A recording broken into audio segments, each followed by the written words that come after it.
In a city where police corruption had evolved into an art form, James Holloway committed the ultimate sin. He kept records. For decades, the retired forensic accountant documented every missing million, every fabricated charge, every laundered dollar funneled through the Cavendish Trust, a shadow operation connecting the police department to the highest offices in the state. Chief Huxley thought arresting James would bury the evidence. A simple detention, an intimidation tactic used countless times before. He didn't count on Malcolm Holloway, James's son, and a federal judge with a reputation for dismantling corrupt empires piece by piece. Now, as James is held in a classified facility by private military contractors, his meticulously gathered evidence is becoming the weapon that might bring down not just corrupt officers, but governors, senators, and the corporate puppet masters who've built their fortunes on stolen police pensions.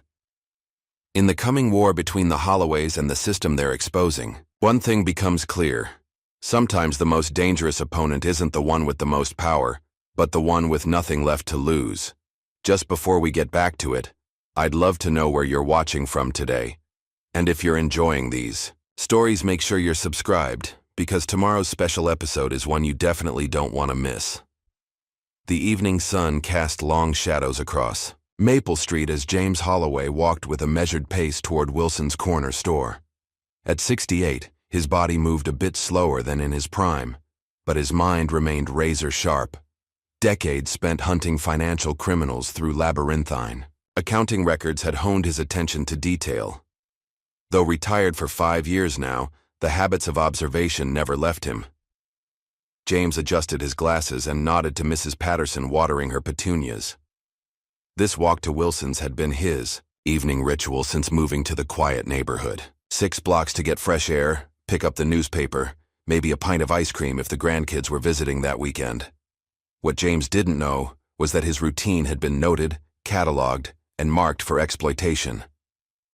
Inside the patrol car, parked across from Wilson's, Officer Derek Mitchell shifted uncomfortably in his seat. 3 months out of the academy, and already he felt the weight of expectations pressing down on him.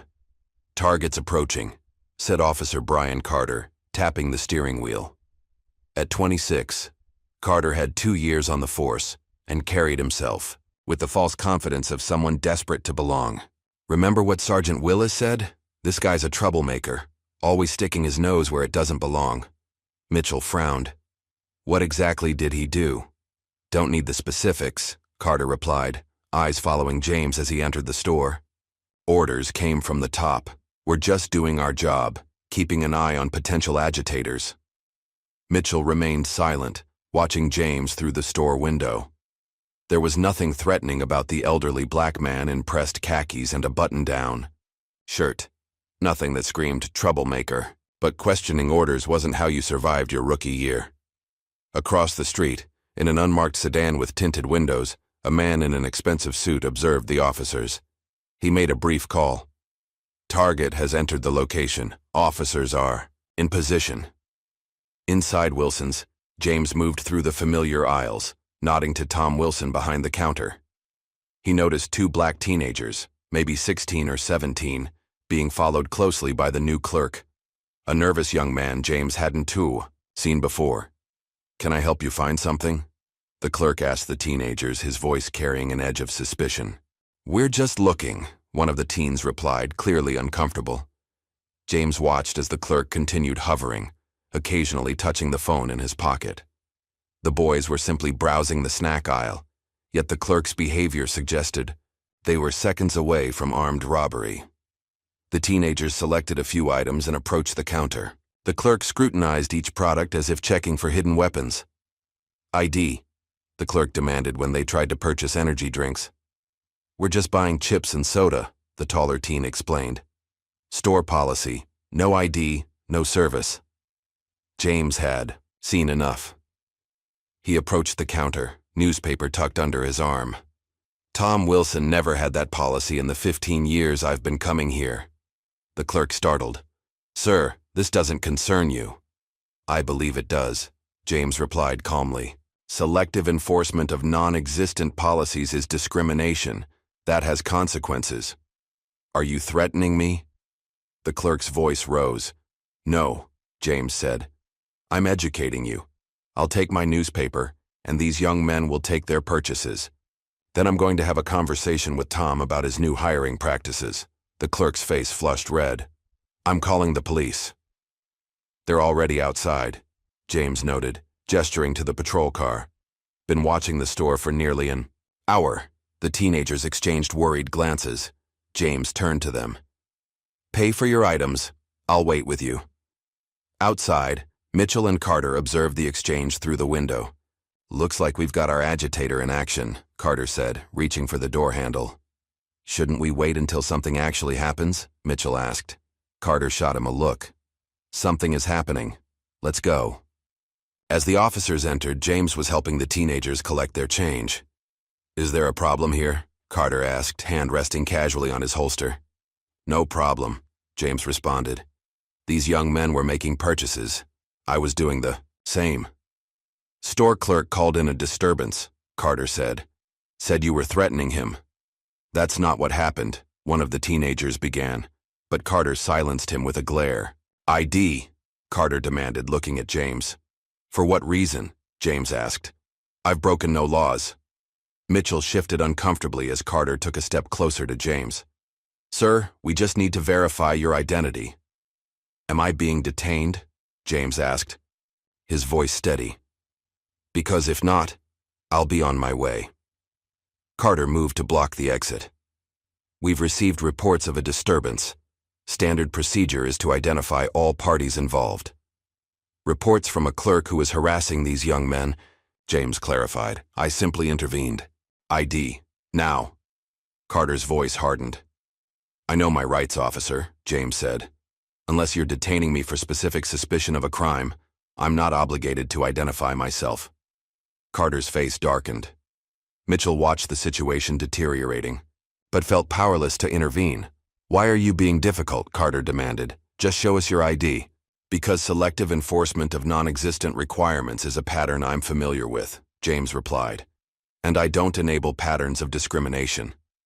Carter stepped forward, invading James's personal space. One last chance. I'll be leaving. Now, James said, attempting to step around Carter. What happened next unfolded with sickening speed. Carter shoved James backward. The elderly man stumbled, catching himself against a display rack. Officer, that was unnecessary, James said, straightening his glasses. I'd like your badge number. Carter grabbed James's arm, spinning him around and slamming him against the counter. You're under arrest for resisting and obstructing. I've done neither, James said, grimacing as his arm was wrenched behind his back. Mitchell finally intervened. Hey, maybe we should cuff him, Carter ordered, ignoring Mitchell's hesitation. Outside, several bystanders had gathered, phones raised, recording the escalating situation. The man in the unmarked sedan smiled slightly, then made another call. Phase 1 complete. Target is being detained. As Mitchell reluctantly applied the handcuffs, he noticed something odd. Carter was smiling, as if this outcome had been the goal all along. James was escorted roughly to the patrol car, dignity intact despite the circumstances. You're making a serious mistake, he told the officers calmly. One you'll have cause to regret. Save it for the judge, Carter sneered, forcing James's head down as he placed him in the back seat. Across town, Police Chief Raymond Huxley's phone chimed with an incoming message. He opened it to find a photo of James Holloway being led away in handcuffs. A slow smile spread across his face as he typed a response. Keep him there. No calls, no processing until I arrive. Then he added, Holloway thinks he's so smart. Let's see how he handles a night in lockup. Huxley leaned back in his leather chair, staring at the city skyline. 15 years ago, James Holloway had nearly destroyed his career with a forensic audit that came dangerously close to exposing Huxley's network of kickbacks. Only carefully placed connections had saved him. Now, fate had delivered his old enemy directly into his hands. At the 33rd Precinct, known unofficially as the Dungeon for its reputation as the most corrupt station in the city, James sat handcuffed to a bench. He'd requested a phone call 3 times. Each time, the desk sergeant found a new reason to delay. Systems down, he claimed first. Booking officers on break came next. "We'll get to you when we get to you," was the final answer. James observed everything with the methodical attention of a man who had spent decades following paper trails. Which officers avoided eye contact? Which ones seemed uncomfortable with the situation? The missing intake forms, the deliberate delays. Every detail, filed away for future reference. Near midnight, the precinct door opened. A man in an immaculately tailored suit entered, briefcase in hand. He approached the desk sergeant, speaking too quietly for James to hear. The sergeant nodded, then glanced toward James with an expression that might have been pity. The suited man turned, studying James with calculating eyes before disappearing into the back offices. 10 minutes later, James was moved to an interrogation room, still denied his phone call. As the door closed behind him, James Holloway sat straight-backed in the uncomfortable metal chair. Whatever game they were playing, he recognized the tactics: isolation, uncertainty, psychological pressure. The same techniques used to break financial criminals during his active years. James smiled slightly. They had no idea who they were dealing with, or more importantly, who his son was. Judge Malcolm Holloway's courtroom fell silent as he delivered his verdict. The defendant, a city councilman charged with embezzling public funds, seemed to shrink in his expensive suit as Malcolm's voice cut through the hushed chamber. "The evidence presented leaves no room for doubt or leniency," Malcolm stated, his deep voice carrying to the farthest corners of the room. "This court sentences you to 15 years without possibility of parole, the maximum allowed by law." The councilman's attorney jumped to his feet. "Your Honor, my client is a public servant with decades of—" "Your client," Malcolm interrupted, "systematically stole from programs meant to help the city's most vulnerable citizens. He will serve his sentence at Mitchell Federal Penitentiary, not one of those minimum security country clubs reserved for white-collar criminals." A murmur rippled through the gallery. Judge Malcolm Holloway's reputation for harsh sentences against corrupt officials was well earned. At 42, he had become the most feared judge in the district, known for his encyclopedic knowledge of the law and his complete immunity to political pressure. As Malcolm gathered his papers, his clerk approached with a note. "Your Honor." This was marked urgent. Malcolm unfolded the paper, his expression unchanging as he read its contents. Only those who knew him well would have noticed the slight tightening around his eyes. "Court is adjourned," he announced, rising abruptly. "We will reconvene tomorrow at 9. In his chambers, Malcolm closed the door and immediately dialed a number from memory. "Eleanor," he said when the call connected, "I need everything you can find on Officers Derek Mitchell and Brian Carter from the 33rd Precinct. Full personnel. Files, disciplinary records, financial statements, social media, everything." Eleanor Hayes, a powerhouse attorney with connections throughout the justice system, didn't waste time asking why. "When do you need it?" "Yesterday," Malcolm replied. "They've arrested my father." There was a momentary silence. "James? On what? Charges?" The note just said he's being held at the 33rd. No charges specified, no details provided. "The dungeon," Eleanor said, her voice hardening. "That's Huxley's precinct." "Exactly," Malcolm replied. "That's what concerns me. Pull those records, then meet me at my office in an hour." Malcolm ended the call and stood motionless for a moment, thinking. Police Chief Raymond Huxley had been a shadow lurking at the edges of his father's life for years. James rarely spoke about it, but Malcolm knew Huxley had been implicated in one of his father's forensic investigations, something involving fraudulent contract bids and missing funds. At the 33rd Precinct, James Holloway sat alone in the interrogation room. 4 hours had passed since his arrest. No charges filed, no phone call allowed, no lawyer present. Every procedural violation carefully noted in his mental ledger. The door opened, and Officer Carter entered with a cup of water. "Comfortable, old man?" James didn't respond, simply watching Carter with the unwavering attention of someone accustomed to finding discrepancies in careful facades. "Not so talkative now, huh?" Carter placed the water just out of reach. "Maybe a night in lockup will loosen that tongue." "I'd like to make my phone call," James stated calmly, It's been over 4 hours since my arrest. Carter laughed. Yeah, about that. Turns out the phones are down. City-wide technical issue. Very unfortunate. I see, James replied. And the charges against me? We're still figuring that out, Carter said with a smirk. Lot of paperwork involved. Might be tomorrow before we sort it all. James nodded slightly. I understand. And when my son discovers I'm being illegally detained without charges, without access to counsel, in direct violation of department policy and constitutional law, I imagine there will be some paperwork involved then as well. Carter's smirk faltered. Your son, what's he gonna do, sue the department? Get in line. My son, James said quietly, doesn't need to sue. He simply needs to sign his name. Before Carter could respond, the door opened again. A desk sergeant appeared, looking uncomfortable. Carter, you're needed outside. Detective Reynolds wants to speak with you. Carter shot James a final glare before leaving. The sergeant carefully avoided eye contact with James, hurrying out behind the officer. In the hallway, Detective Elijah Reynolds waited, case file in hand. At 45, Reynolds was a 20-year veteran of the force, with salt and pepper, hair, and the weary eyes of someone who had seen too much to maintain illusions about the system he served. What's going on with the Holloway arrest? Reynolds asked, flipping through the haphazard paperwork.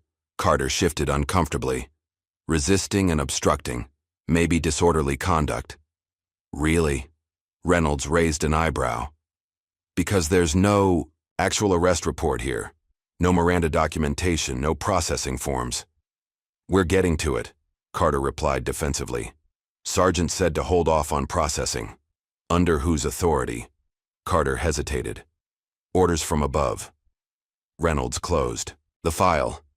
Above who exactly? Before Carter could answer, the precinct doors opened. A tall man in an expensive suit entered, flanked by 2 uniformed officers from Internal Affairs. The entire room seemed to hold its breath. That's Deputy Commissioner Wallace, the desk sergeant whispered. Chief Huxley's right-hand man. Wallace approached the front desk. Where is the Holloway suspect being held? Interrogation room C, the sergeant replied, pointing down the hallway. Wallace nodded to his escorts. Ensure no one enters that room without my explicit authorization. This is now a matter of public safety. Reynolds stepped forward. Sir, with respect, on what grounds is Mr. Holloway being held? There's no proper arrest documentation. Wallace turned cold eyes toward Reynolds. Detective, this individual has been identified as a person of interest in an ongoing investigation. That's all you need to know. An investigation into what? Reynolds pressed. Detective, Wallace said, quietly. I suggest you focus on your assigned cases. This matter is above your pay grade. Reynolds watched as Wallace disappeared down the hallway, the Internal Affairs officers taking up positions outside the interrogation room. Across town, Eleanor Hayes worked furiously at her computer. Her office at Hayes Legal Partners occupied the entire top floor of a downtown high-rise, offering a commanding view of the city skyline. Tonight, she barely noticed the glittering lights as she dug through restricted databases. Her phone rang. Malcolm, I've got something, she said, skipping the greeting. Officer Carter has 3 excessive force complaints in 2 years, all against black suspects, all dismissed. Officer Mitchell is straight out of the academy, no record yet. What about financial irregularities? Malcolm asked.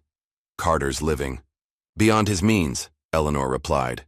Condo in Riverdale, new Audi, vacation property in the Poconos. No family money, no secondary income source I can find. Someone's padding his account, Malcolm concluded. It gets worse, Eleanor continued. I pulled the dispatch logs. There was no call from Wilson's corner store, no complaint filed. The officers were already on scene when the incident occurred. They were waiting for him, Malcolm said, his voice hardening. This was planned. Malcolm, Eleanor hesitated. I found something else. There's a sealed file in the department database tagged with your father's name. It's classified above my clearance level.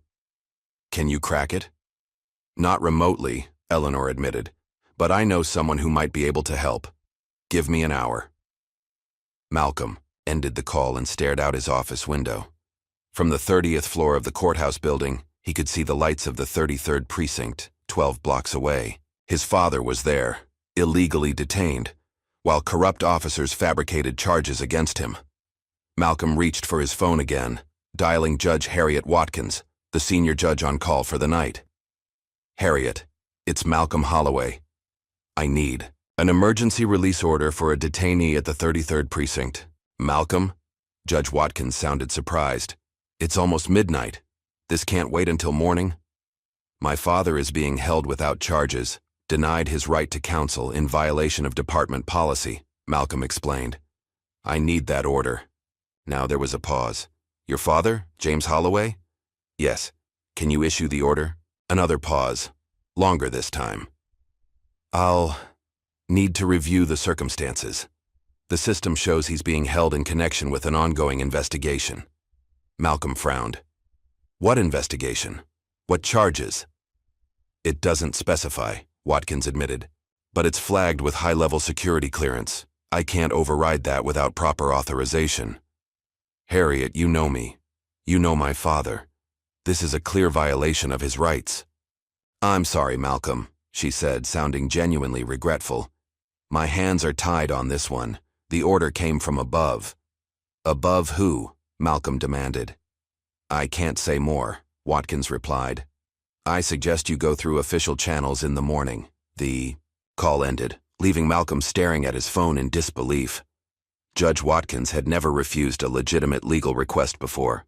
Something was very wrong. His phone rang again. Eleanor. "They've moved him," she said without preamble. "My contact just informed me they're transferring your father to a different facility." "Where?" Malcolm asked, already grabbing his coat. "The Blackwood Center." Malcolm froze. The Blackwood Center was not a standard detention facility. Officially, designated as a special processing center for high-risk detainees, it operated outside normal judicial oversight, used primarily for terrorism suspects and high-level security threats. "That's impossible," Malcolm said. "They can't possibly justify sending him there." "Someone's pulling major strings, Malcolm," Eleanor replied. "My contact says the transfer order came directly from the governor's office, citing national security concerns. My father is a retired accountant." "Was he working on anything sensitive before he retired?" Eleanor asked. "Anything involving government contracts or officials?" Malcolm thought back to conversations with his father years ago. James had mentioned an investigation into defense, contracts, municipal fund allocations that didn't add up, missing millions that seemed to vanish into offshore accounts. "Maybe," Malcolm admitted, "but that was years ago." "Something spooked them," Eleanor said. "Something big enough to risk illegally detaining a citizen with a son who happens to be a federal judge. That's not a small risk, Malcolm." "I'm going to the Blackwood Center," Malcolm decided. "You can't," Eleanor protested. "They won't even acknowledge he's there. You'll compromise your position and then you can't help him from the inside." Malcolm paced his office, mind racing through legal strategies, procedural options, emergency motions he could file. "We need to know what they think he has," Malcolm said finally. "What could possibly justify this level of response?" "I'm working on it," Eleanor assured him. "My contact is trying to access the sealed file. But Malcolm, be careful. If they're willing to go this far already—" "I know," Malcolm replied grimly. "This isn't just about an illegal arrest anymore. Someone is trying to bury something big, and they think my father is the key." At the 33rd precinct, Detective Reynolds watched as James Holloway was escorted from the interrogation room by the internal affairs officers. James walked with dignity despite the handcuffs, his eyes scanning the room, noting faces, positions, details. Their eyes met briefly. Reynolds saw no fear in the older man's gaze, only a calculating intelligence. James gave him the slightest east nod before being led out a side entrance where an unmarked black SUV waited. Reynolds turned to his computer, quietly logging into the case management system. The file on James Holloway had been completely scrubbed, replaced with a simple notation. "Transfer authorized under Executive Order 1792, Classified Protocol." Reynolds had never seen that protocol code before. He wrote it down, then cleared his search history. As he was preparing to leave, Officer Mitchell approached, looking troubled. "Detective," Mitchell said quietly. "About the Holloway arrest." "Not here," Reynolds murmured, gesturing toward the exit. Outside, in the precinct parking lot, Reynolds lit a cigarette. "What's on your mind, rookie?" Mitchell glanced around nervously.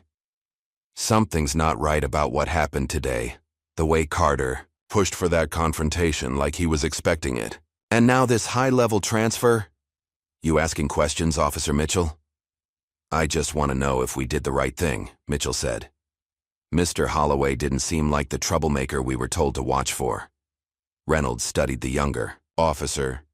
"Sometimes in this job you find yourself caught between what's legal and what's ordered. Start asking yourself which side you want to be on." "I became a cop to help people," Mitchell said. "Then remember that," Reynolds replied, crushing out his cigarette, "because I think things are about to get complicated." As the black SUV carrying James Holloway disappeared into the night, a mysterious figure watched from the shadows. The same well-dressed man who had observed the initial arrest now spoke quietly into a secure phone. "Phase 2 complete. Target secured. Proceeding with containment protocol." He listened briefly, then responded, "Yes, the sun is already making moves. Exactly as predicted. The chess pieces were in motion.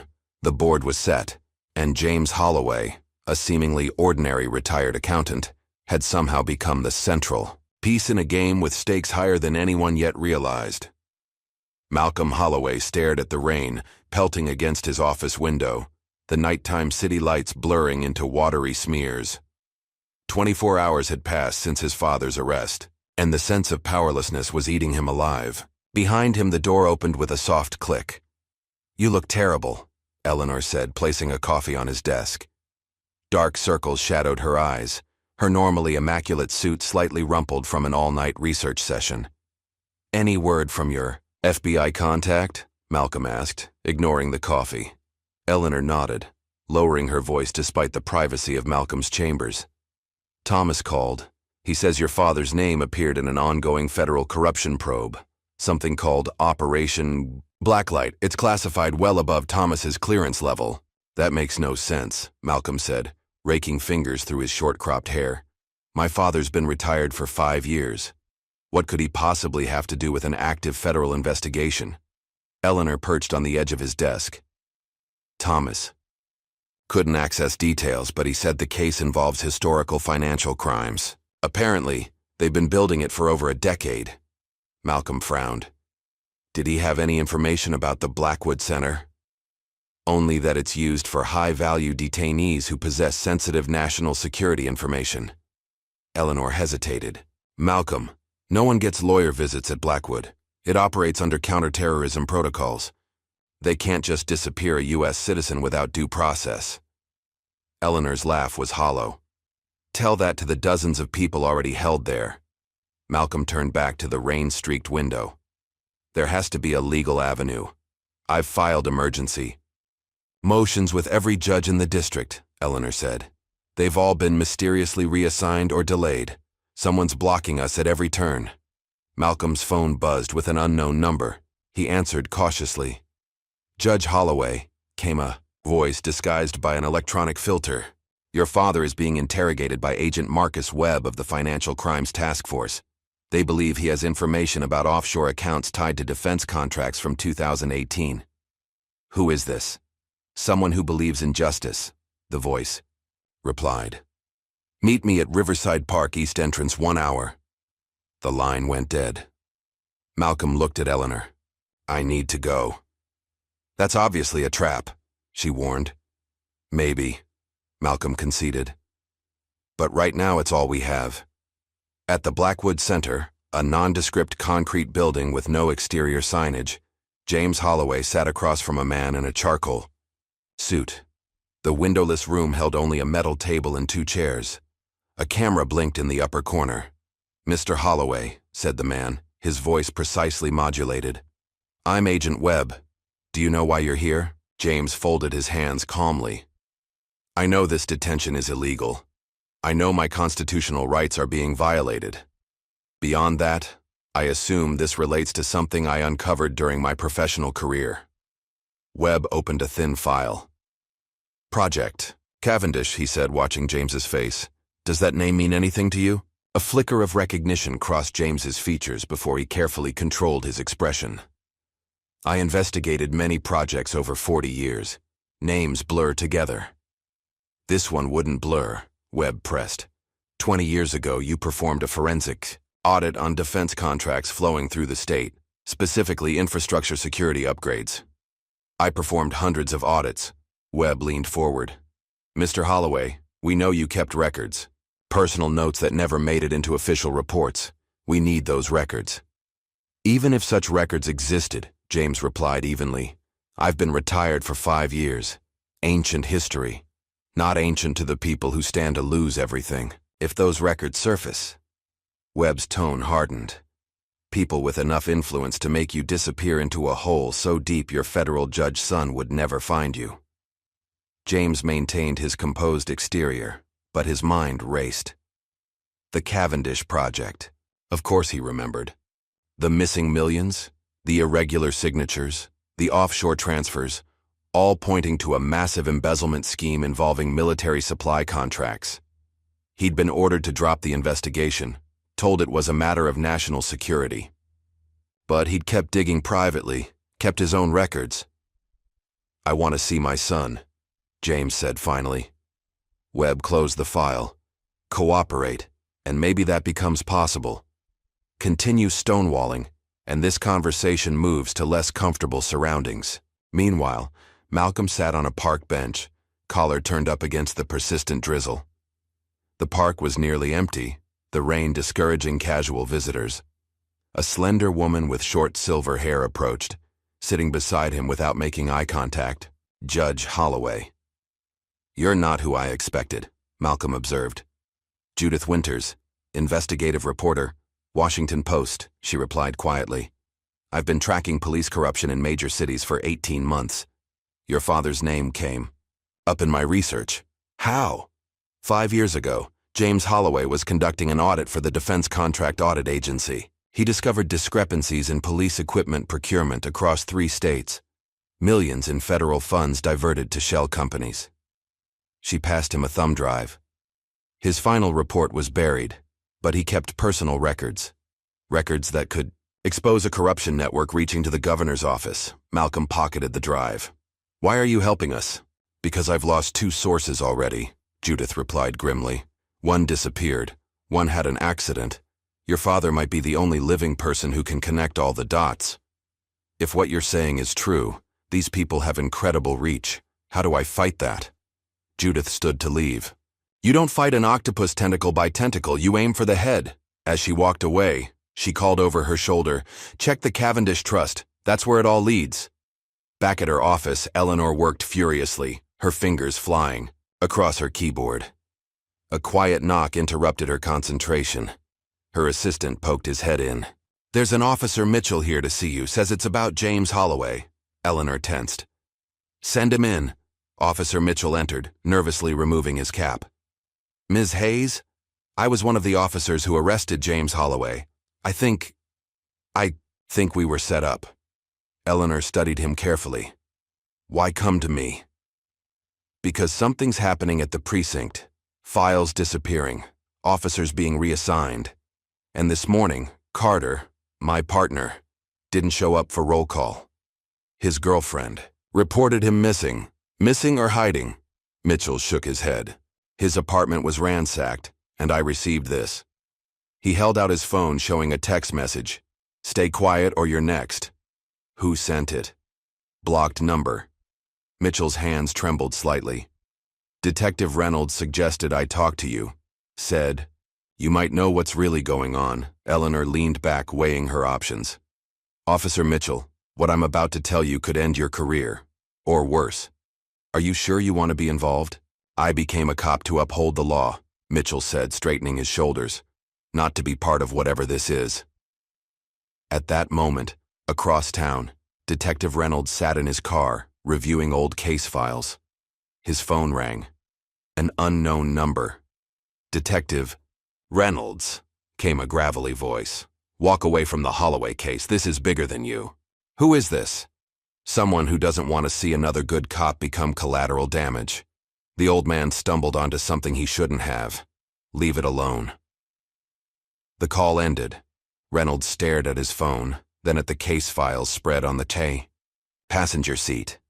Something caught his eye, a financial report from 5 years ago with James Holloway's signature.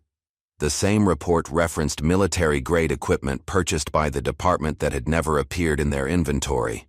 Reynolds reached for the file, but headlights suddenly flooded his rearview mirror. A black SUV had pulled up behind him, engine idling.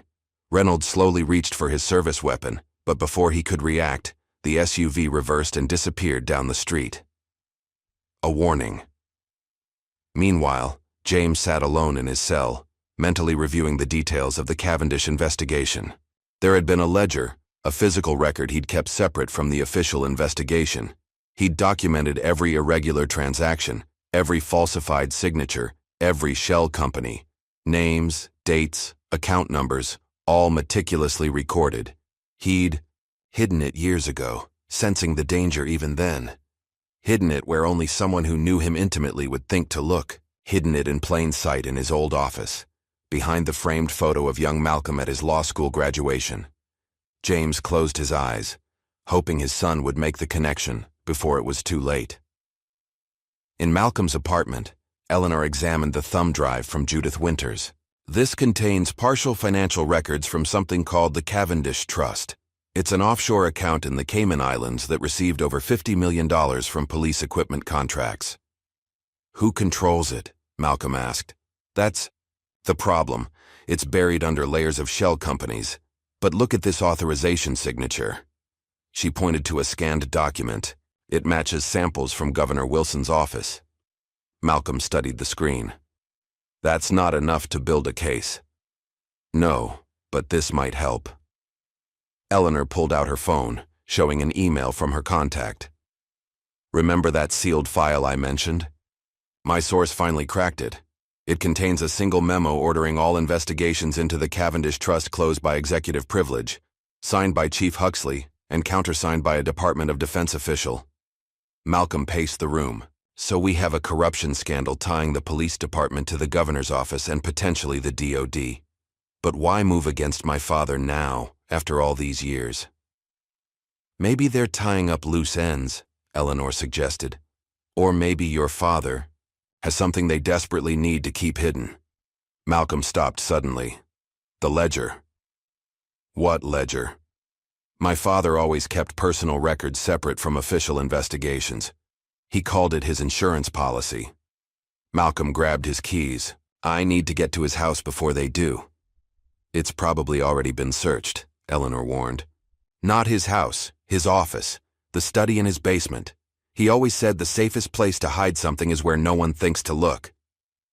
Before Malcolm could reach the door, his phone rang. The caller ID showed Detective Reynolds. Judge Holloway, Reynolds said without preamble. I need to meet with you immediately. I believe your father's life is in danger. Where? Public places aren't safe. There's an abandoned warehouse at the corner of Fulton and 9th. Come alone. Malcolm ended the call, looking at Eleanor. That was Detective Reynolds. Wants to meet at an abandoned warehouse. You can't seriously be considering it, Eleanor said incredulously. Of course not. It's obviously a setup. Malcolm checked his watch. But it tells us they're getting desperate. We need to move fast. What's the play? You go to my father's house, find the ledger. I'll create a diversion. Make them think I'm following Reynolds' bait. Eleanor nodded, grabbing her coat. Be careful, Malcolm. These people have already shown they don't play by the rules. As they prepared to leave, Officer Mitchell's phone buzzed with a message. His face went pale as he read it. What is it? Eleanor asked. Mitchell held up the phone. The screen showed a photo of Carter's body, slumped in what appeared to be a car trunk. Below it, 3 words. Accidents happen daily. They killed him, Mitchell whispered. They actually killed him. The game had just turned deadly. The headline, splashed across the morning news sites. Judge exposes illegal detention scheme. Malcolm had pulled no punches, releasing documents proving that rookie cops had been ordered to target his father specifically. The public outcry was immediate. fueled by grainy cell phone footage of James being forced to the ground during his arrest. Chief Huxley slammed his fist on his desk, rattling the awards and commendations that covered his wall. Damage control. Now, he barked at Deputy Commissioner Wallace. I want those rookie officers front and center. Make them the scapegoats. Sir, Officer Carter is dead, Wallace reminded him, and Mitchell has disappeared. Then find Mitchell. Huxley's face was purple with rage. And get me something on the old man. Anything we can use to justify the detention. Wallace shifted uncomfortably. Sir, there's something else. Detective, Reynolds has been sharing internal department emails with a reporter from the Post. Emails specifically about illegal databases we've been maintaining on private citizens. Huxley went very still. Which reporter? Judith Winters. Huxley picked up his phone. Get me Senator Coleman, we have a problem. Across town, Eleanor entered James Holloway's modest suburban home, using the spare key Malcolm had provided. The place had already been searched. Drawers left open, furniture moved, even air vents unscrewed from the walls. But the intruders had missed the hidden office entrance behind the bookcase in the basement. Eleanor activated the mechanism Malcolm had described, revealing a small, immaculate office. Unlike the chaos upstairs, this room remained untouched.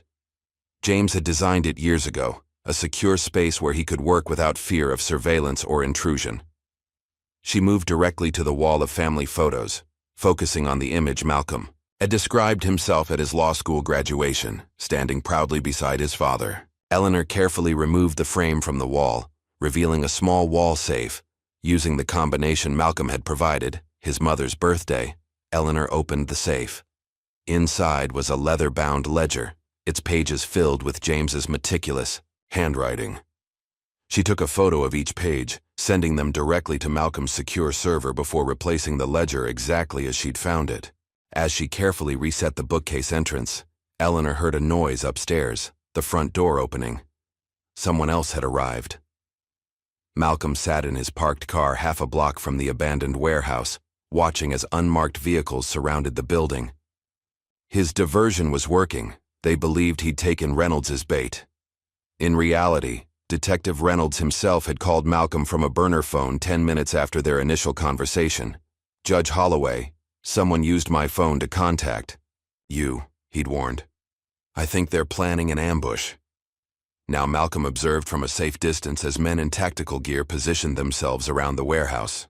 His phone vibrated with an incoming message from Eleanor. Got it. Pages secured. Company arrived. Staying hidden. Malcolm started his car, pulling away slowly to avoid attention. The ledger pages were the evidence they needed, but they still had to get his father out of Blackwood. For that, they needed leverage. His phone rang again. Judith Winters. Judge Holloway, I need to meet now. One of my sources was just killed. Who? Officer Brian Carter. His body was found in the trunk of his car with a staged suicide note claiming responsibility for mistakes made during the Holloway arrest. Malcolm processed this information quickly. They're tying up loose ends. Exactly, Judith confirmed. And I'm probably next on their list. I have something they don't want published. A whistleblower statement from inside the department. Officer Mitchell? No, someone higher up. Deputy. Commissioner Wallace. He's agreed to testify that Chief Huxley ordered James Holloway's detention directly, calling it a matter of national security. Why would Wallace turn? Because Carter wasn't supposed to die. Things are spiraling and Wallace wants protection before he ends up as the next scapegoat. Malcolm checked his rearview mirror, making sure he wasn't being followed. Where are you now? Somewhere safe. I'll send coordinates for a meeting point. The line went dead. At police headquarters, a public affairs officer addressed a room full of reporters. The department is investigating allegations of procedural irregularities in the arrest of James Holloway. Officer Brian Carter, one of the arresting officers, has tragically taken his own life, leaving a note expressing remorse for his actions. Reporters shouted questions, but the officer raised his hands. I can confirm that Mr. Holloway is not in police custody. According to our records, he was released the same evening as his arrest. From the back of the room, a reporter called out, Then where is he? His family has filed a missing persons report. The department has no further information on Mr. Holloway's whereabouts. The press conference devolved into chaos as reporters demanded answers. Chief Huxley watched from a side room, his jaw clenched. "They're not buying it," Wallace observed. "It doesn't matter," Huxley replied. "By the time this plays out, the old man will be discredited or dead." Wallace stared at his superior. Dead? That wasn't part of the plan. Huxley turned cold eyes toward him. "Plans change. The governor can't afford what's in that ledger to go public. None of us can." Meanwhile, Officer Mitchell sat in Eleanor's office, reviewing the ledger pages she'd sent. "This is unbelievable," he said, scrolling through the documented evidence. Chief Huxley and Governor Wilson diverted millions from federal security grants into private accounts. "Not just diverted," Eleanor corrected. "According to these records, they created an illegal surveillance program using the equipment purchased with those funds, monitoring private citizens, political opponents, journalists." Mitchell shook his head. "And they're willing to kill to keep this quiet." Eleanor's phone chimed with a secure message from Malcolm. "Whistleblower secured, preparing to move." "We need to get these records to the FBI," Mitchell said. Eleanor hesitated. "Malcolm's FBI contact warned us that this corruption might extend to certain federal offices. We need to be selective about who we trust." Mitchell's face hardened. "Then we take it public. All of it. That makes us targets." "I'm already a target," Mitchell replied grimly. "At least this way, it wasn't for nothing." At a secluded lakeside cabin 30 miles outside the city, Malcolm met with Judith Winters and Deputy Commissioner Wallace. The older man's normally confident demeanor had crumbled, his hands shaking as he lit a cigarette. "I never signed up for murder," Wallace insisted. "The surveillance program, the financial irregularities, that was business, politics. But killing a police officer? That crosses a line." "A line you were comfortable approaching until now," Malcolm observed coldly. Wallace flinched. "I've prepared a full statement. Names, dates, operations, everything I know about the Cavendish Trust and the surveillance program." "What about my father? Where is he being held in Blackwood?" "Section C, Isolation Wing," Wallace replied. "But you'll never get to him. That facility is guarded better than most military bases." "I don't need to get to him," Malcolm said. "I need the right leverage to force his release." Wallace laughed bitterly. "You think evidence of corruption will do that? This goes beyond corruption, Judge Holloway. The surveillance program wasn't just targeting criminals or terrorists. They were monitoring federal judges, prosecutors, intelligence, officials, building blackmail files on anyone who could threaten their operation." Malcolm's phone buzzed with an incoming call. "Eleanor." "Malcolm, we have a problem," she said, her voice tight with stress. "Someone broke into my office. The ledger photos are gone and Mitchell is missing." Malcolm's blood ran cold. "When?" "Within the last hour. My assistant is in the hospital. Concussion." "What about your backup server?" "Wiped clean. These weren't amateurs." Malcolm ended the call, turning to Judith and Wallace. "They've taken Officer Mitchell and all our evidence." Judith pulled out her laptop. "Not all of it. I still have the whistleblower video I recorded with Wallace. And I have the ledger photos," Malcolm added. "I created a secure email scheduled to send the images to every major news outlet in an hour if I don't cancel it." Wallace paled. "If those go public, we're all dead." "That's the point," Malcolm replied. "Insurance." His phone rang again. Unknown number. "Judge Holloway," came a distorted voice. "We have Officer Mitchell. Exchange his life for the ledger evidence and your father's location. I want proof Mitchell's alive." A moment later, his phone chimed with a video message. Mitchell sat bloody but conscious, a gun visible at the edge of the frame. "The exchange happens at midnight," the voice continued. "Come alone to the Harbor Point warehouse. Bring all copies of the ledger." The call ended. Malcolm looked at Wallace. "They just made a critical mistake." "What's that?" Judith asked. "They asked for my father's location," Malcolm said grimly. "Which means they've lost track of him.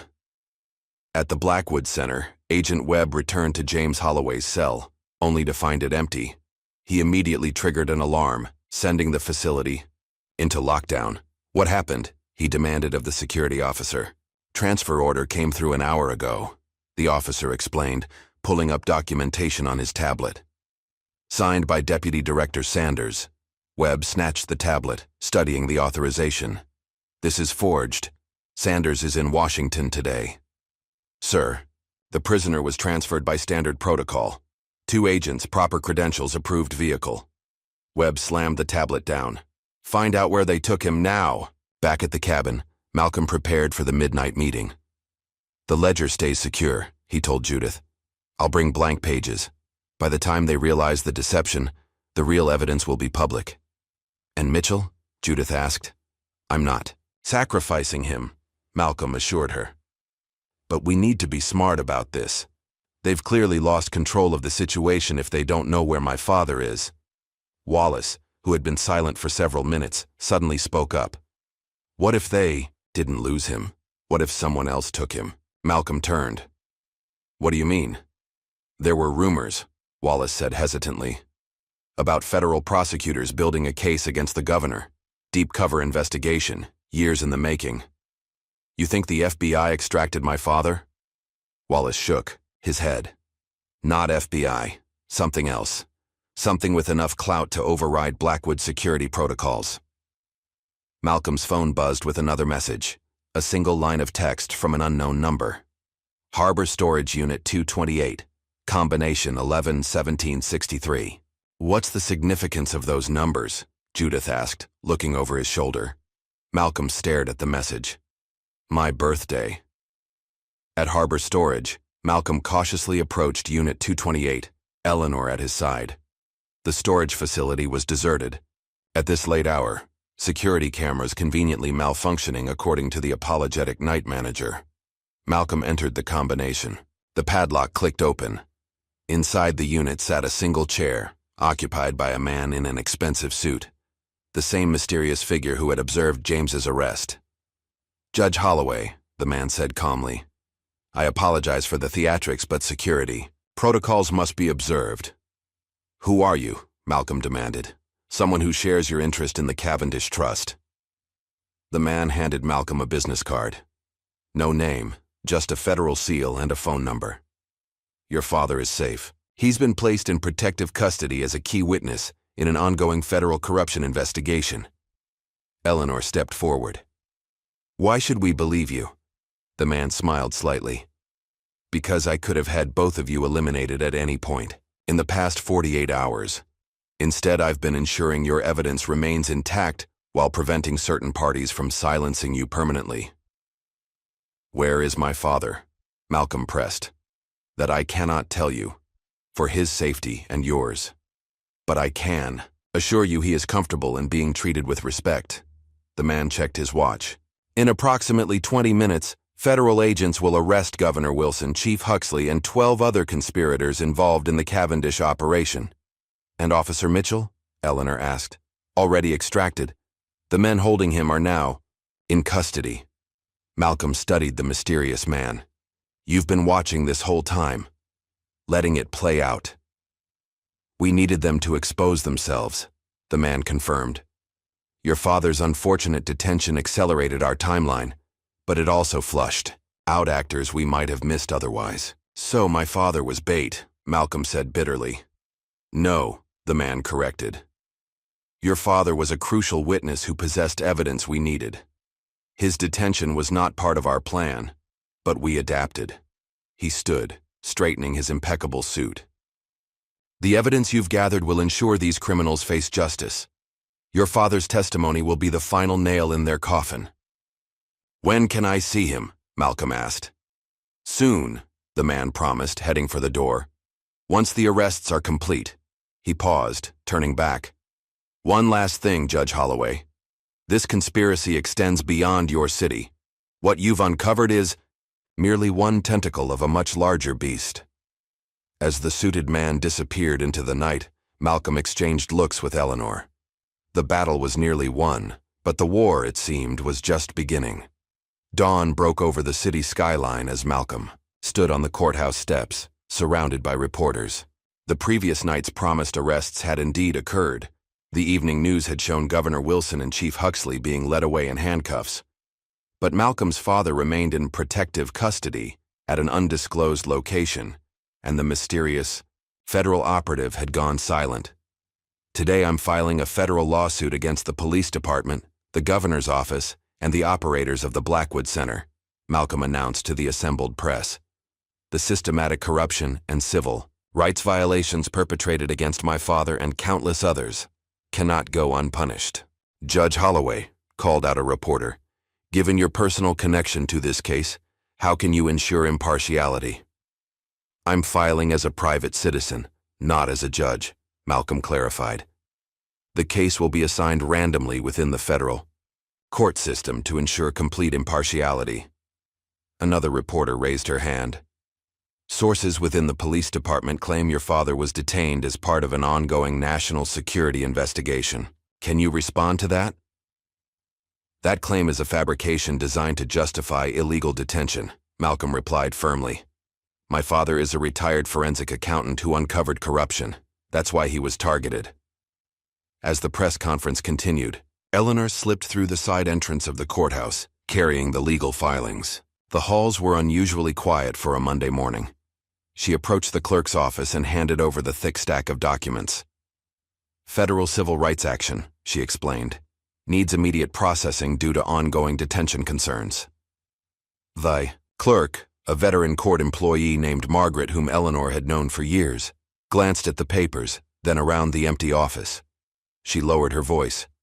Ms. Hayes, you should know. Judge Keaton has been reassigned. All urgent civil matters are being redirected to Judge Pembroke's docket.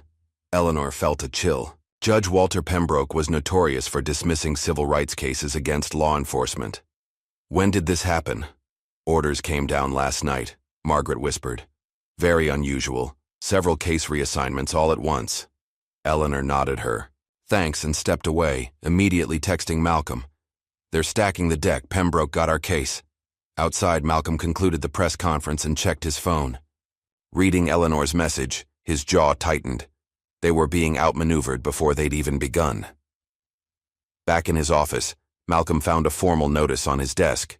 Due to his personal involvement in an active case, he was being placed on administrative leave pending review. The letter bore the signature of Chief Judge Lawrence Harmon, a man Malcolm had considered a mentor. They're isolating you, Eleanor observed, reading over his shoulder.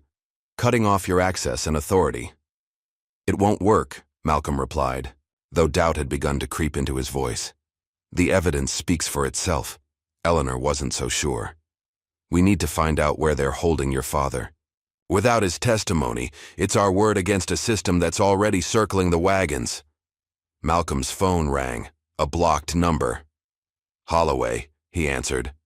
Judge Holloway, came Detective Reynolds' strained voice. I need to meet you. It's about your father. Where are you? Hospital. Someone rigged my car with an explosive device. I was lucky, got suspicious when I saw the door slightly ajar, backed away just as it detonated. Are you okay? Cuts and burns, nothing major, Reynolds replied. But they're watching me. Nurse just told me federal agents are in the lobby asking questions. What do you know about my father? Not on the phone, Reynolds insisted. But there's a thumb drive in my desk at the precinct. Bottom drawer taped under a file marked Cold Cases 2018. Get it before they do. The line went dead. Malcolm looked at Eleanor. We need to get into the 33rd precinct. That's impossible, she objected. It'll be locked down tight after last night's arrests. Not for Officer Mitchell, Malcolm countered. They don't know he's working with us now. An hour later, Mitchell entered the precinct, doing his best to appear normal despite his still visible injuries from his abduction. He nodded casually to the desk sergeant. Thought you were on medical leave, the sergeant commented. Just grabbing some personal items, Mitchell explained. Doctor says I need another week at least. The sergeant waved him through. The precinct was in chaos. Internal affairs officers conducting interviews. Evidence bags being carried out. Officers huddled. Intense conversations. Mitchell made his way to Reynolds' desk, which had already been sealed with evidence tape. Glancing around to ensure no one was watching, Mitchell broke the seal and quickly searched the bottom drawer. The cold case file was there, and taped beneath it, a small thumb drive. He pocketed it and closed the drawer, replacing the evidence tape as best he could. As Mitchell turned to leave, he found his path blocked by two men in suits. "Officer Mitchell," said the taller one, flashing a federal ID, "we'd like to ask you a few questions about Detective Reynolds." Mitchell's heart hammered in his chest. "Of course, but I'm due at my doctor's appointment. Can we schedule for later today?" The agents exchanged looks. "This won't take long," said the second agent, gesturing toward an interrogation room. As Mitchell followed them, he discreetly dropped the thumb drive into a trash can beside a water cooler. 20 minutes later, Officer Lisa Taylor, another Allie Eleanor had cultivated within the department, retrieved the drive during her coffee break and walked casually out of the building. Back at Eleanor's office, Malcolm inserted the thumb drive into a secure laptop. It contained a single video file, security footage from the Blackwood Center showing James being transferred not to federal agents, but to men in plain clothes driving an unmarked van with diplomatic plates. "That's not a federal vehicle," Eleanor noted. "Those are diplomatic tags." "Foreign intelligence?" Malcolm wondered aloud. "Or private military contractors," Eleanor suggested grimly. "Either way, your father isn't in protective federal custody like we were told." Malcolm's phone buzzed. An email notification. The subject line, "Emergency Hearing, Holloway v. City of Eastland et al. Pembroke has scheduled the hearing for tomorrow morning," Malcolm said, disbelief evident in his voice. "That's unprecedented speed." "It's not speed, it's sabotage," Eleanor replied. "They're rushing to dismiss before we can gather more evidence." The following morning, Malcolm and Eleanor entered Judge Pembroke's courtroom.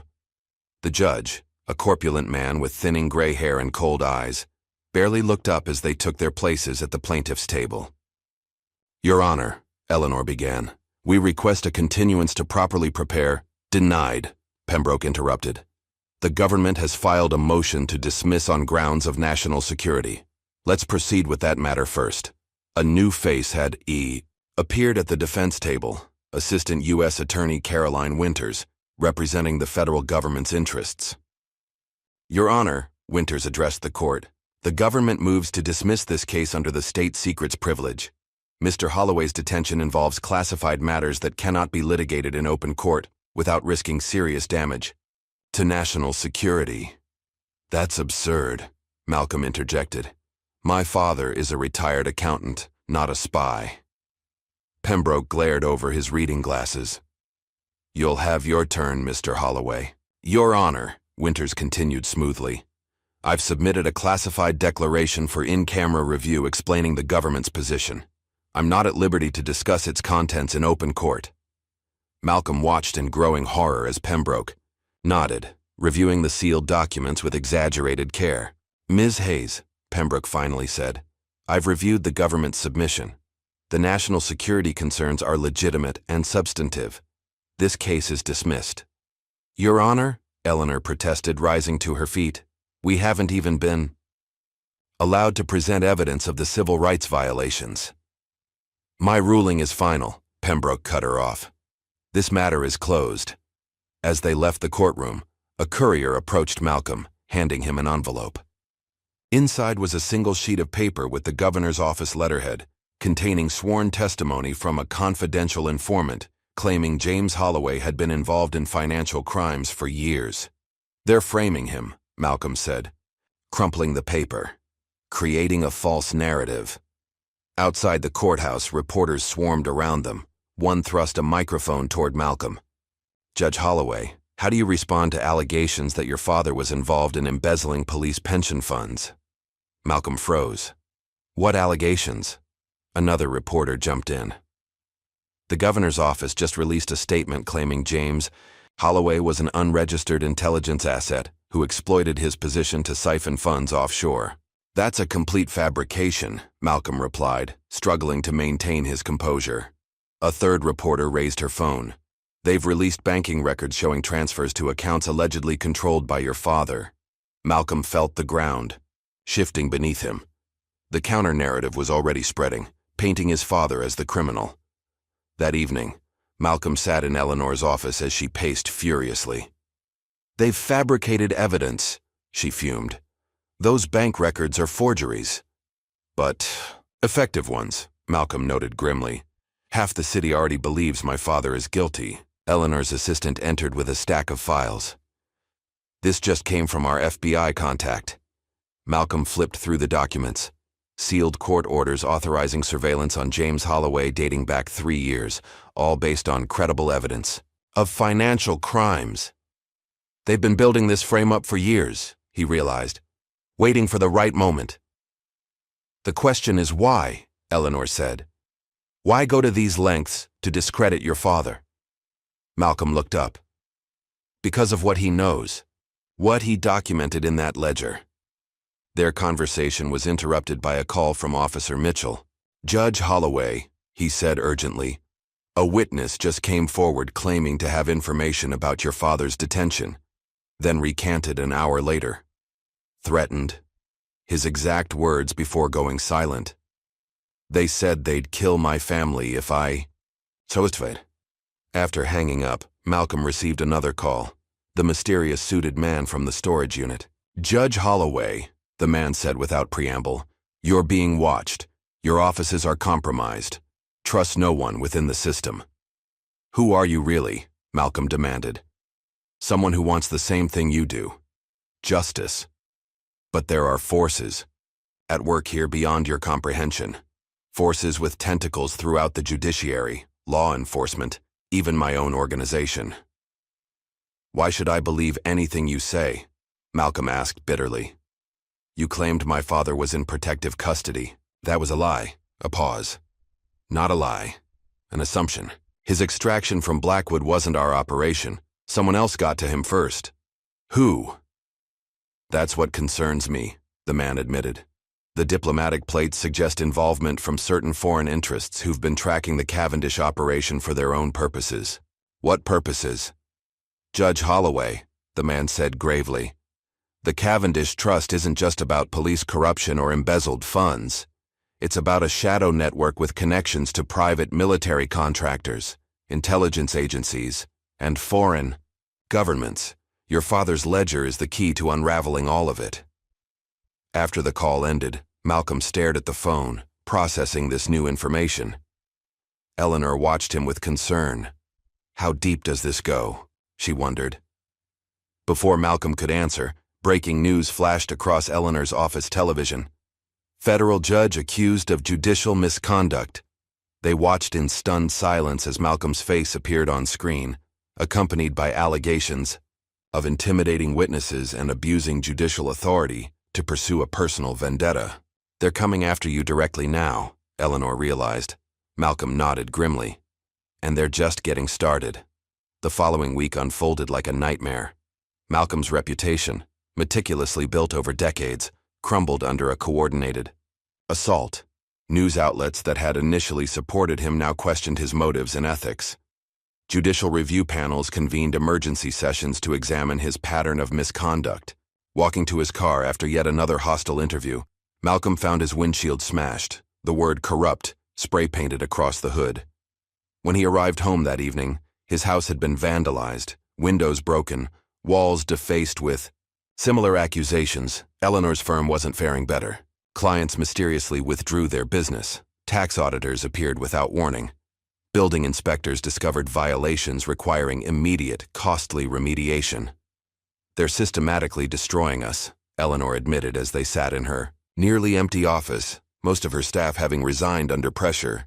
Officer Mitchell had been suspended pending investigation into his unauthorized removal of evidence from Detective Reynolds's desk. Reynolds himself remained hospitalized, now with armed guards outside his room, for his protection, according to official statements.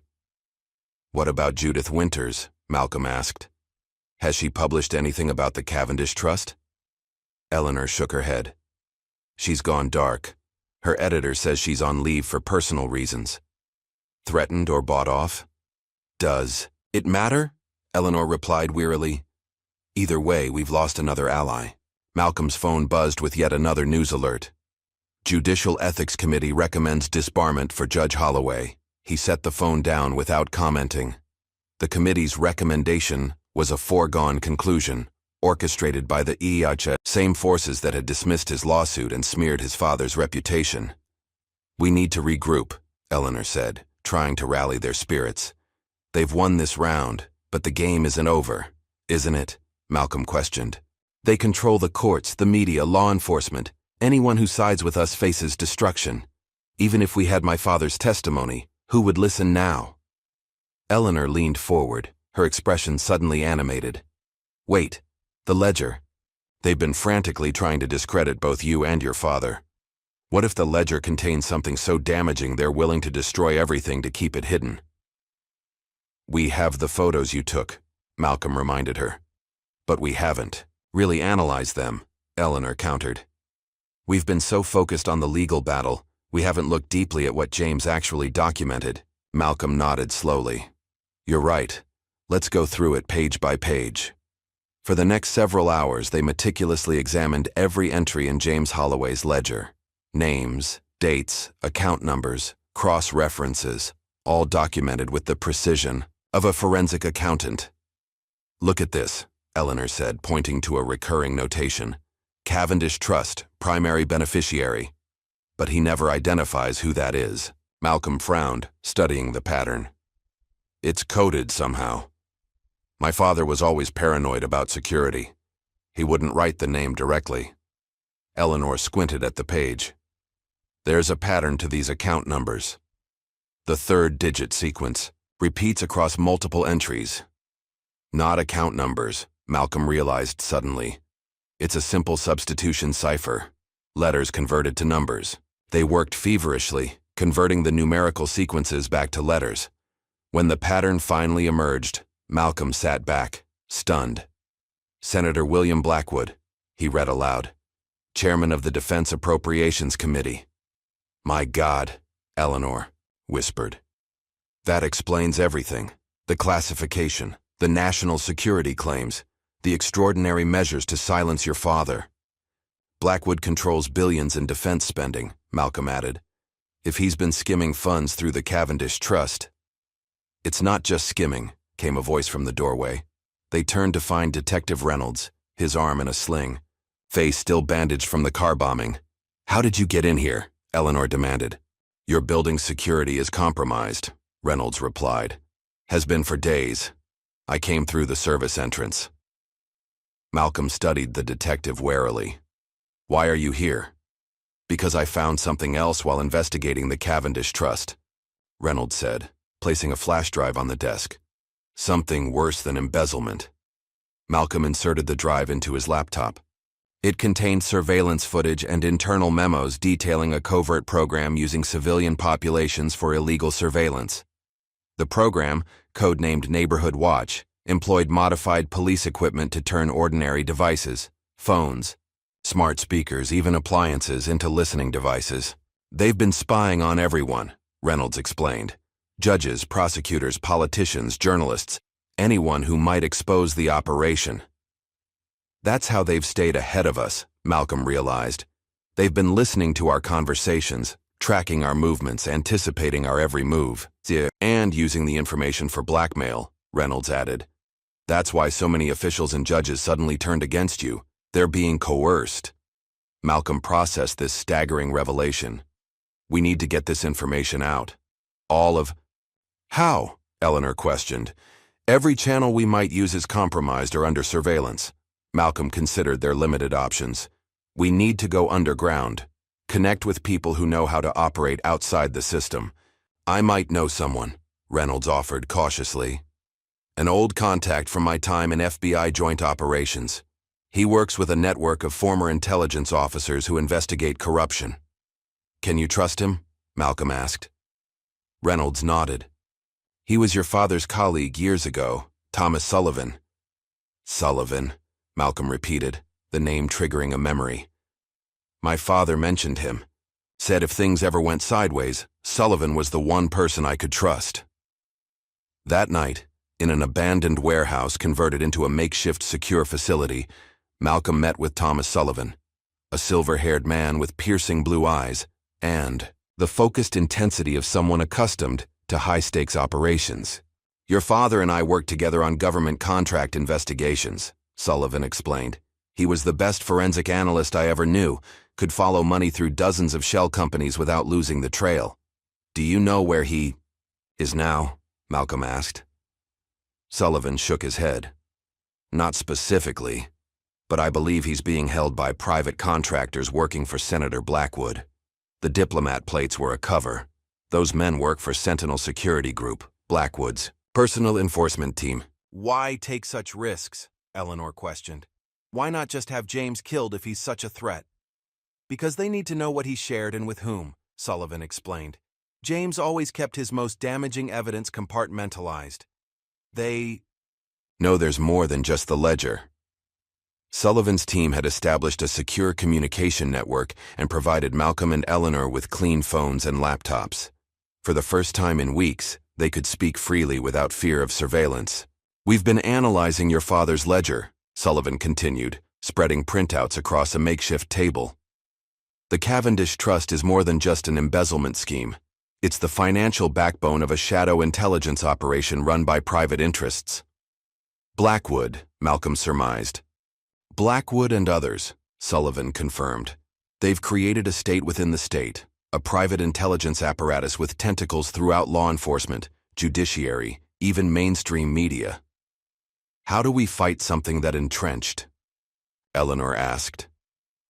Sullivan pointed to a section of James's notes.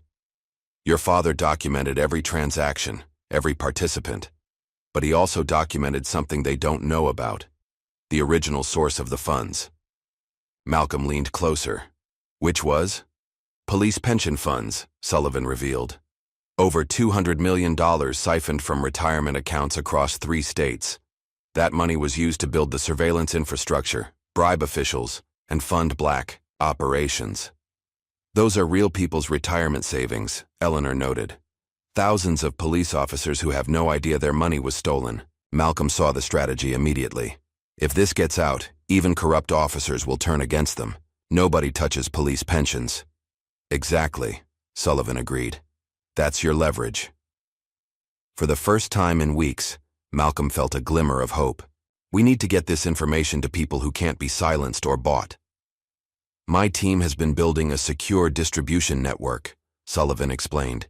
"Independent journalists, foreign news outlets, encrypted channels that can't be easily blocked." "What about my father?" Malcolm pressed. Sullivan's expression turned grave. "Once we release this information, Blackwood will know his operation is compromised. Your father becomes either a liability to be eliminated or a bargaining chip. So, we need to find him first," Malcolm concluded. "We're working on it," Sullivan assured him. "We've identified 3 possible Sentinel holding facilities where they might be keeping him." As their meeting concluded, Sullivan handed Malcolm a small device resembling a smartphone. "Secure communication only. The self-destruct activates if anyone but you attempts to access it." Malcolm nodded, pocketing the device. "Thank you, Thomas, for helping my father, for helping us." "James saved my career once," Sullivan replied simply. "I owe him everything, and what they've built with the Cavendish Trust, it's an abomination. It needs to be destroyed." As Malcolm and Eleanor prepared to leave, Sullivan offered one final warning. "Be careful who you trust, even among allies. This conspiracy has been cultivating assets for years. People who seem friendly may be reporting your every move." Later, that night in a small motel room paid for with cash, Malcolm examined the evidence Sullivan had provided.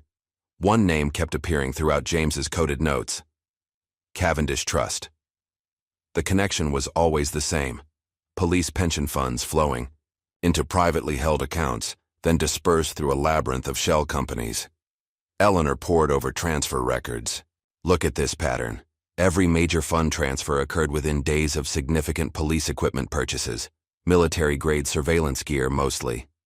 Equipment that was never actually delivered to the departments," Malcolm noted, connecting the dots. "Instead, it went to building this private surveillance network." "The pension fund angle is our best weapon," Eleanor agreed. Even corrupt cops won't stand for having their retirement stolen. Malcolm's secure device buzzed with an incoming message from Sullivan. Lead on J. Possible location, Sentinel Facility, Rockland County. Planning extraction, stand by. For the first time in weeks, Malcolm felt the stirrings of hope. The tide was about to turn. Dawn broke over the city with a silence that belied the storm about to break. Eleanor Hayes sat in her dimly lit office, surrounded by empty desks where her staff had once worked. Her computer screen displayed a simple message. Initiate sunlight protocol? YN. Her finger hovered over the keyboard before decisively pressing Y. Across the city, in newsrooms and on personal devices, the evidence began to flood in. The Cavendish Trust files, complete with transaction records, surveillance program details, and James Holloway's meticulous notes about the police pension, fund theft, simultaneously reached 17 different news outlets, whistleblower sites, and social media platforms. By 9 a.m., the first headlines appeared.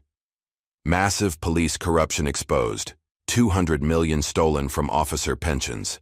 Eleanor's phone buzzed with a text from Malcolm. It's working. Stay secure. From his position in Sullivan's safe house, Malcolm watched news channels cycling through the revelations. The story was too big, too well documented to ignore or suppress. Sullivan's team had ensured the evidence reached journalists with enough independence and integrity to resist pressure. They'll try to control the narrative, Sullivan warned, monitoring police-banned radio channels. Expect denials, counter-accusations, attempts to discredit the source. Let them try, Malcolm replied. The pension fund angle is hitting hard. On screen, footage showed officers gathering outside police headquarters, demanding answers about their retirement funds. These weren't protesters or activists. These were police officers themselves, furious at the betrayal by their leadership. By noon, the FBI had publicly announced an internal corruption investigation. Their hand forced by public outrage, federal agents raided offices in the governor's mansion, seizing computers and documents. Sullivan's encrypted phone chimed with an update. Extraction team in position. Target facility confirmed. James Holloway is inside the Sentinel compound. When do they move? Malcolm asked tensely. Tonight, Sullivan replied. 23 hours. The public chaos provides perfect cover. Outside police headquarters, the crowd of officers had swelled, joined now by citizens outraged by the surveillance revelations. Signs appeared. Who's watching? The Watchers? And return our pensions. Chief Huxley, who had posted bail following his earlier arrest, emerged from the building surrounded by protective detail. This is fabricated evidence, he shouted to reporters. A coordinated smear campaign. The crowd responded with jeers and catcalls. An object flew through the air, a water bottle that narrowly missed Huxley's head. His security detail rushed him back inside. Within the hour, Governor Wilson released a statement from his attorney's office. These allegations are categorically false. Governor Wilson has served this state with distinction and will be fully vindicated when all facts come to light. But the facts were already in the light. Cold, hard financial records showing the systematic looting of pension funds, the creation of shell companies, the purchase of surveillance equipment never delivered to departments. Eleanor, monitoring the unfolding situation from her office, received an urgent call from Officer Mitchell. It's chaos at the precinct, he reported. Officers are turning on leadership, demanding answers about their pensions. The internal affairs floor is completely locked down. What about Detective Reynolds? Eleanor asked. Released from the hospital. An hour ago. He's gone public with his evidence about the surveillance program. He's being interviewed live on Channel 8 right now. Eleanor switched channels to see Reynolds, still bandaged but resolute, describing how officers were ordered to install unauthorized monitoring devices in homes and businesses throughout the city.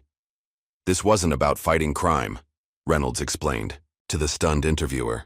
This was about power and control. They were building files on judges, journalists, political opponents, anyone who might threaten their operation. By mid-afternoon, protests had spread to the courthouse, City Hall, and the Blackwood Center. The National Guard was placed on standby. As tensions escalated, Malcolm received another update from Sullivan. FBI raiding Senator Blackwood's offices in Washington. Sentinel security mobilizing all assets in your area. They're panicking, Malcolm observed. Cornered animals are the most dangerous, Sullivan warned. Blackwood still has loyal enforcers who will do anything to protect him. On television, breaking news interrupted regular programming. Amateur video showed police in riot gear confronting protesters outside the governor's mansion. The situation quickly deteriorated as officers fired tear gas into the crowd. This isn't crowd control, Sullivan observed grimly. This is Huxley's loyal units trying to create enough chaos to justify a crackdown.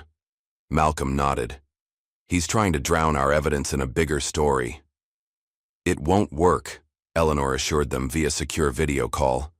The pension angle has turned most of the department against him. I'm getting reports that officers in multiple precincts are refusing orders to engage with protesters. As evening approached, Malcolm prepared for his most audacious move yet: a live television interview.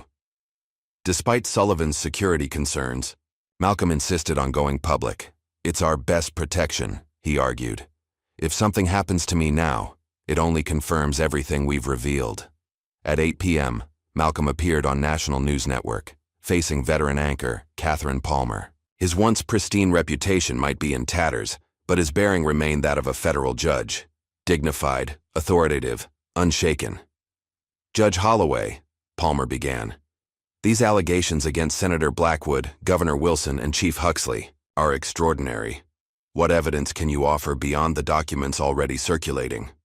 The evidence speaks for itself, Malcolm replied calmly. Financial records don't lie. My father documented every transaction, every shell company, every pension fund withdrawal.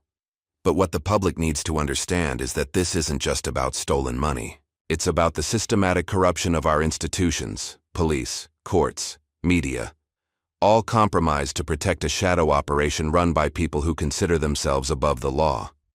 The governor's office claims these documents are sophisticated forgeries, Palmer challenged. Malcolm smiled thinly. Then they should welcome a full independent investigation. The FBI seems convinced enough to raid the governor's office and Senator Blackwood's headquarters. What about your father? The governor's spokesperson suggested James Holloway is actually hiding offshore with embezzled funds. My father was illegally detained and is currently being held against his will by Sentinel Security, a private military contractor controlled by Senator Blackwood. They abducted him to silence him, but they failed to secure his evidence. Palmer's eyes widened at Malcolm's directness. That's an accusation of kidnapping against a sitting U.S. senator.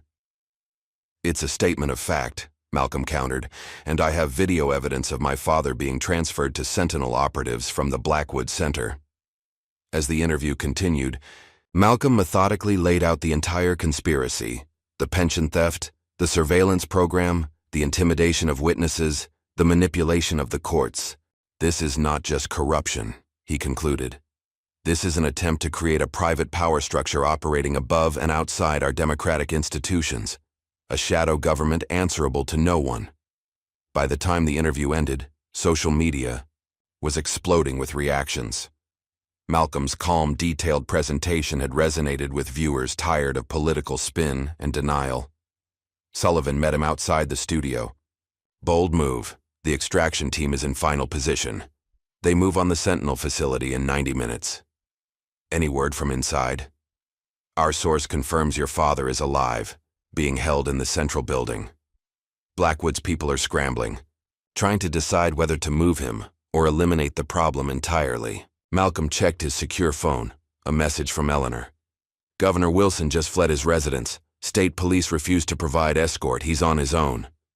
The pieces were falling into place, with public opinion solidly against them and their own security forces abandoning them. The conspiracy was collapsing from within.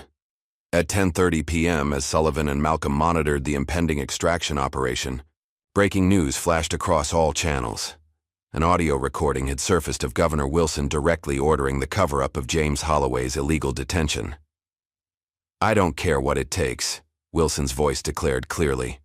Holloway needs to disappear. Permanently. He knows too much about Cavendish. The recording, apparently made during a secure call between Wilson and Chief Huxley, had been leaked by someone inside the governor's inner circle.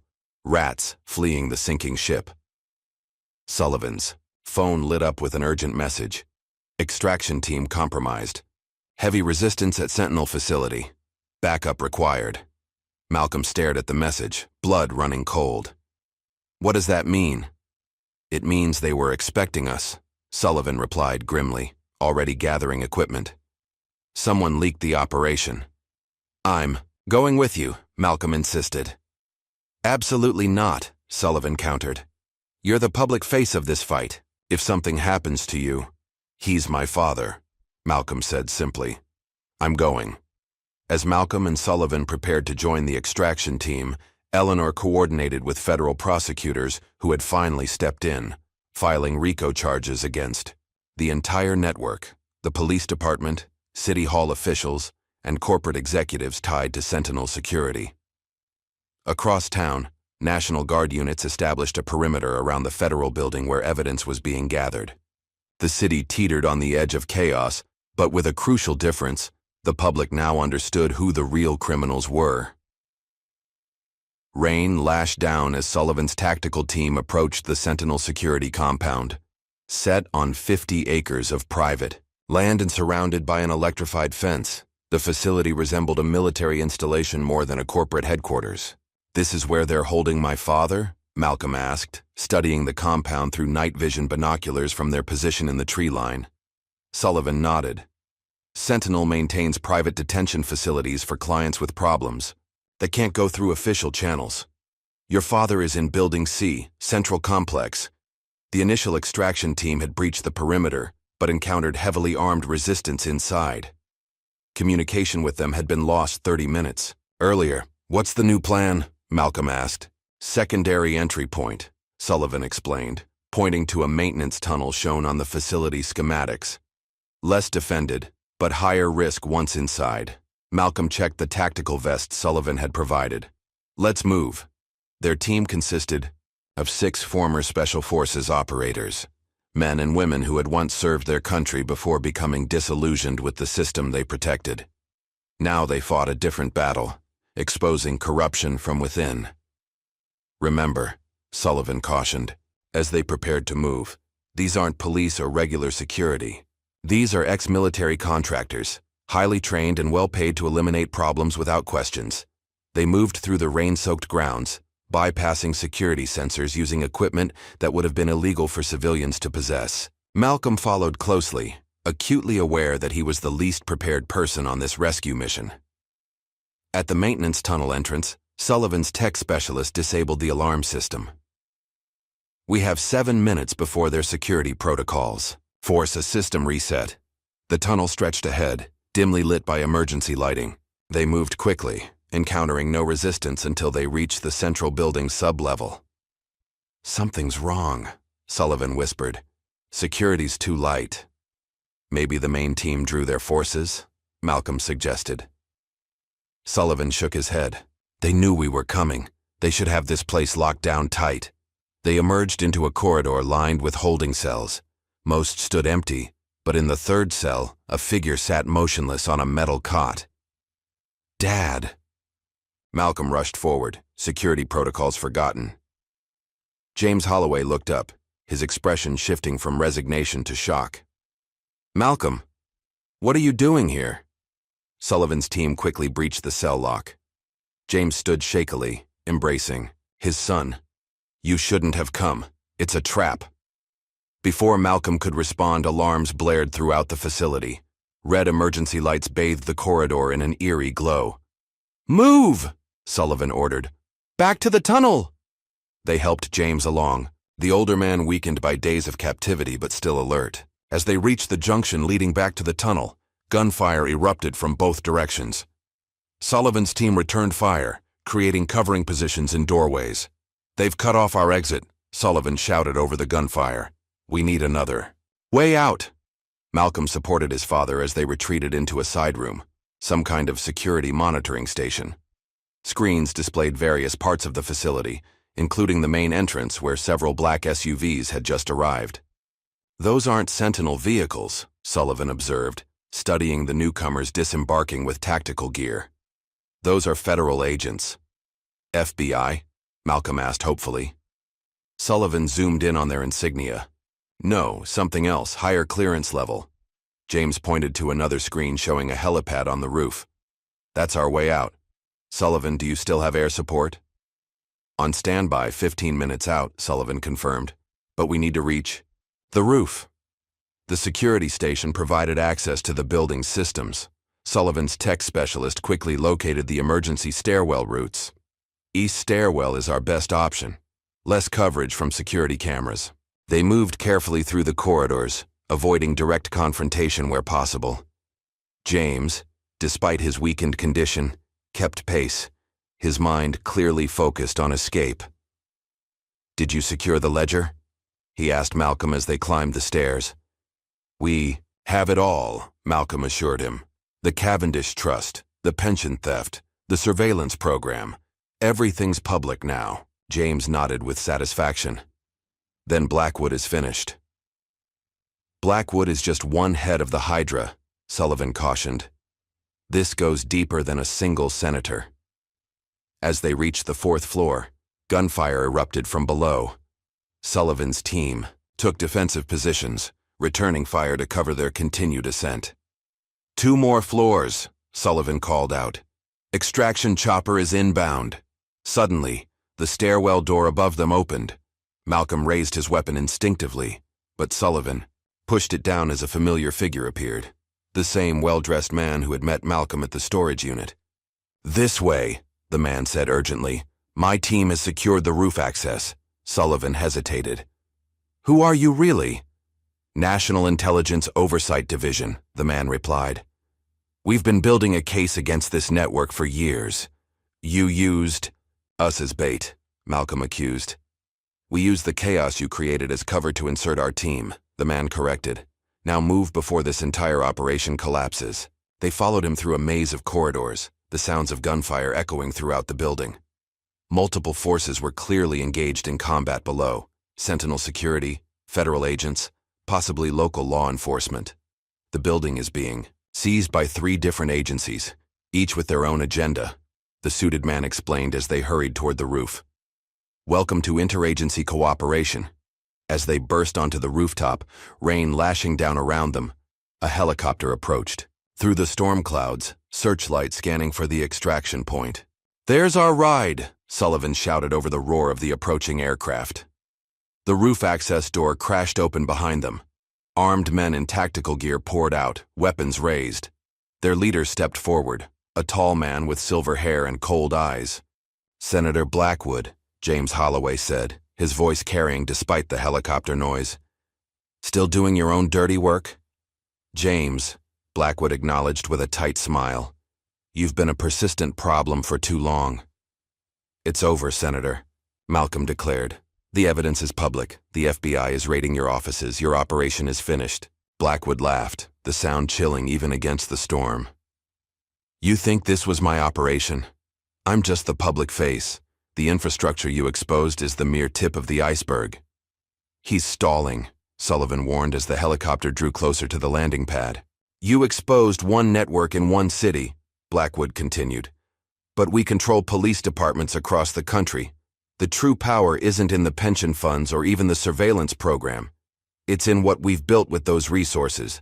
A private intelligence apparatus that answers to corporate interests, not elected officials. You're a United States Senator, Malcolm said incredulously. Why betray everything you swore to protect? Because the system is broken, Blackwood replied simply. Corporations run this country anyway. We just made it official, removed the middlemen. He raised his weapon. Unfortunately, none of you will live to share that revelation. Before he could fire, the suited man stepped forward, his own weapon drawn. Senator Blackwood, you're under arrest for treason, conspiracy, kidnapping, and about 15 other federal charges. You don't have the authority, Blackwood sneered. Actually, I do, the man replied, revealing a badge. Special Prosecutor Jackson Harlow, Department of Justice. We've had you under surveillance for 18 months. The helicopter touched down. on the pad as federal agents poured onto the roof from other access points. Blackwood's men, realizing they were outnumbered, lowered their weapons. Blackwood himself stood defiant. "This changes nothing. The network remains intact.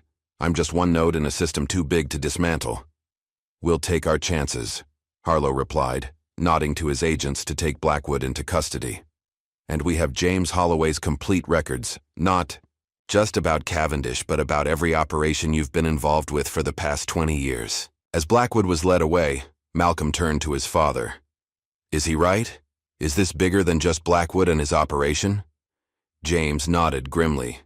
The Cavendish Trust was created by a consortium of defense contractors, private equity firms, and foreign interests. They've been building influence networks in major cities across the country. Blackwood was their political protection, but the money behind it comes from corporate boardrooms. Sullivan helped James toward the waiting helicopter. "That's a fight for another day. Right now we need to get you to safety." As they lifted off into the stormy night, Malcolm watched the chaos unfolding below. Federal agents leading Sentinel, operatives away in handcuffs, evidence being seized. The private army that had seemed so invincible now collapsing under the weight of its exposed crimes. In the helicopter, Harlow handed Malcolm a satellite phone. "There's someone who wants to speak with you," Malcolm answered cautiously. "This is Judge Holloway." "Judge Holloway," came a woman's voice, authoritative and direct. "This is Attorney General Rebecca Mitchell. I want to personally thank you for your persistence in this matter. The corruption network you exposed represents one of the most significant threats to national security we've uncovered in decades." "Thank you, Madam Attorney General," Malcolm replied, watching his father's relieved expression. "But we couldn't have done this without help from within the system. Yes, Prosecutor Harlow has kept me briefed on his undercover operation. We had to maintain strict compartmentalization. Even I didn't know all the details until recently." "What happens now?" Malcolm asked. "The arrests are ongoing. Governor Wilson was apprehended attempting to board a private jet. Chief Huxley is in federal custody. Senator Blackwood's arrest will be announced tomorrow morning. As for the broader conspiracy, that investigation is just beginning." After the call ended, Malcolm sat beside his father, the helicopter carrying them away from the compound where James had been imprisoned. "I thought I'd lost you," Malcolm admitted quietly. James clasped his son's hand. "They underestimated both of us. They always do." Sullivan approached, holding a secure tablet. "You should see this." The screen showed live news coverage, crowds gathering outside police headquarters, the courthouse, City Hall. But they weren't angry mobs. They were citizens holding candles, demanding justice and accountability. "The city is waking up," Sullivan observed. People understand what was happening now. As dawn broke over the horizon, casting golden light through the helicopter's windows, a call came through from Eleanor. "Malcolm, they're falling like dominoes. The FBI just arrested 6 judges for taking bribes from the Cavendish network. The police union has voted to clean house completely, and the pension funds. We might actually recover most of that money." "It's really over," Malcolm said, glancing at his father. James shook his head slowly. "No, it's just beginning. Blackwood was right about one thing. What we exposed is just one branch of a much larger system. The real power behind this operates in boardrooms, not government offices." "Then we keep fighting," Malcolm declared, his resolve hardening. "We exposed one network. We can expose them all."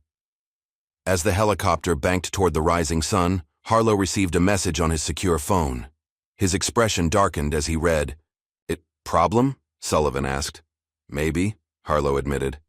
"One of our intelligence assets just flagged unusual activity. Someone's accessing classified systems, purging records connected to Cavendish operations in other cities. The corporate backers covering their tracks," James suggested. Harlow nodded grimly. "This victory is significant, but the war is far from over." The helicopter descended toward a secure federal facility where James would provide his formal testimony. On the ground, agents waited to escort them inside. As they disembarked, a distinguished man in a dark suit approached Malcolm. "Judge Holloway, a word in private?" Malcolm glanced at Sullivan, who nodded subtly. They stepped aside from the others. "My name is Director Phillips, National Security Council," the man said quietly. "What you've accomplished is remarkable, but you've now attracted attention from very powerful interests, people who operate beyond the reach of conventional law enforcement." "Are you warning me or threatening me?" Malcolm asked directly. "Neither. I'm recruiting you." Phillips handed Malcolm a plain business card with only a phone number. "Your particular combination of legal expertise and moral courage is rare. We need people like you for what comes next." "Which is what, exactly?" Phillips glanced toward the sunrise. "You've won a battle in one city, but this war is being fought in every major metropolitan area in the country. The same network, different faces. When you're ready to continue the fight, call that number." As Phillips walked away, Malcolm rejoined his father and Sullivan. James looked at the card in Malcolm's hand. "Another shadow operative?" he asked. Malcolm pocketed the card. "Apparently this isn't over." "It never is," James replied with the weary wisdom of someone who had fought this battle for decades. "Systems of power don't surrender easily, but we've struck a significant blow today." As they entered the secure facility, Malcolm glanced back at the rising sun. One network exposed, one city reclaimed from corruption. It was a start, but the war, as Director Phillips had suggested, was just beginning. As the shadows of corruption recede, ask yourself, how many institutions that you trust today are silently watching you, cataloging your vulnerabilities, corrupting the protections you take for granted? The Holloways exposed one network in one city, but how many more remain hidden behind badges, gavels, and official seals? If this story of justice kept you on the edge of your seat, hit that like button and subscribe for more tales that challenge the powerful and expose the truth behind the systems we trust.